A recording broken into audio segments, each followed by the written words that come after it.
Hi guys, this is Tammy from Mitzi Kit.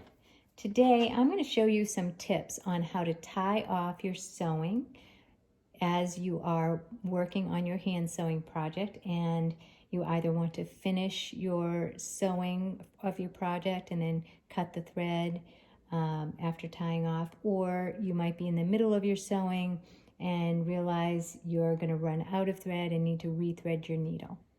So I'm going to show you some tips on how to do this if you are blind or visually impaired using your sense of touch. So my project is halfway sewn across. I'm going to start in the middle and take a small running stitch. And there are other videos on the running stitch, so I'm assuming that you've watched that. I'm going to take another small running stitch. And basically, when after I've taken a few running stitches and realize I need to tie my thread off, I like to leave, this is longer than what you need, but I'd say at least 5 inches of the thread should be available to you before you tie off, because if you get any less of a tail, then it makes it difficult to do this method. So I would say again, probably at least 5 inches of tail is where you want to stop and tie your project off. So the way I do this, so after you've taken your last stitch, pull on your thread, pull on your needle and thread so that the thread is very taut, and feel with your thumb against your thread to where it intersects with the project so you know exactly where your needle came up through last. And then use the tip of your needle to go back down where that point is, where your thumb is, and put the tip of your needle back down through as if you're going to take another running stitch, but you're just going to make it very small.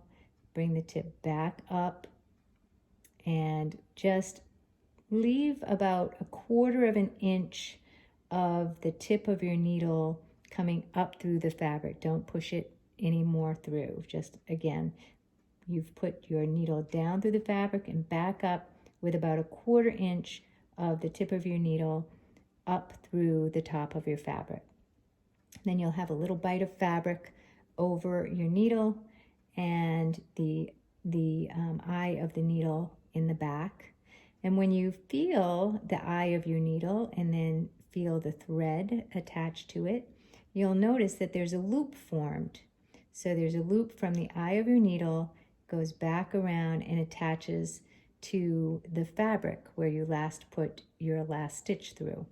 I want you to put your index finger and middle finger through that loop, or you can just do your index finger. Just put your index finger through that loop, create some tension so it's right around your finger, and then with your index finger in that loop, push the eye of your needle with, I'm using my middle finger, through the fabric so that the eye of the needle comes all the way through, keeping that loop around your index finger, and then pull the thread so that it starts to tighten the loop around your index finger. And before it's totally tight, so leave a little slack so that underneath your finger, close to the fabric, there's a little bit of space underneath the loop.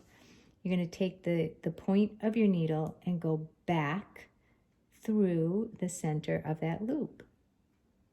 Pull it through and then tighten, and then you can let go of the loop and it creates a small knot.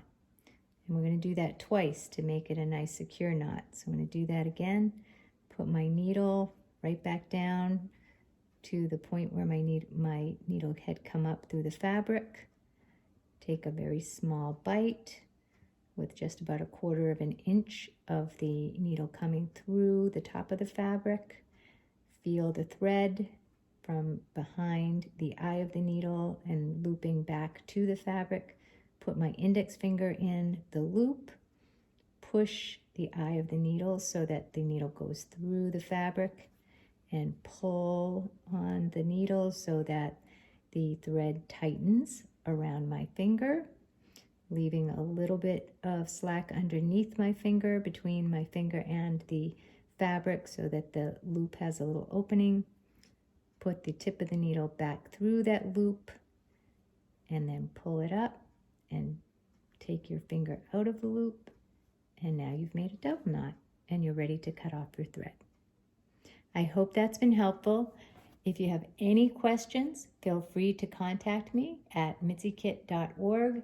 Our number is 978-419-1824.